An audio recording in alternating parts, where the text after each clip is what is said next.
ഫ്ലൈറ്റിൽ നിസ്കരിക്കാൻ പറ്റൂല എന്നാണ് പലരുടെയും ധാരണ. അവിടെ മുസല്ലൊന്നും വിരിച്ചിട്ടൊന്നുമില്ല. പക്ഷേ നിങ്ങൾ ഫിഖ് പഠിക്കണം, ഉലമാക്കളോട് ചോദിക്കണം. അപ്പൊ നമ്മൾ എന്താ ചെയ്യേണ്ടത്? അവിടെ തയമ്മം ചെയ്യാനാണെങ്കിൽ നമുക്ക് മണ്ണുണ്ടാവില്ല. അപ്പൊ ചെയ്യേണ്ട പണി എന്താ?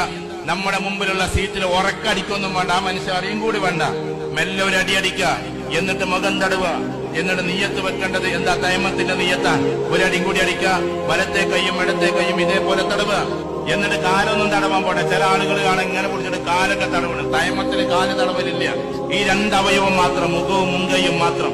എന്നിട്ട് അവിടെ ഇരുന്നോണ്ട്, ഈ ആൾക്ക് ശല്യമൊന്നും വരാതെ ഇരുന്നോണ്ട് ഉറക്ക ഫാത്തിയോദണ്ട, ഉറക്കതാക്കണ്ട, മെല്ലെ ചൊല്ലിക്കൊണ്ട് നിസ്കരിച്ചോ. എന്തൊരു രസമുണ്ടാകുന്ന ആകാശത്തിലൂടെ സഞ്ചരിക്കുന്ന ഫ്ലൈറ്റിലിരുന്നിട്ട് 100-400 ആളുകൾ സഞ്ചരിക്കുമ്പോ നിങ്ങളിരുന്ന് നിസ്കരിക്കുകയാണ്. അള്ളാഹ്ക്ക് എത്രമാത്രം ഇഷ്ടമായിരിക്കും അത്.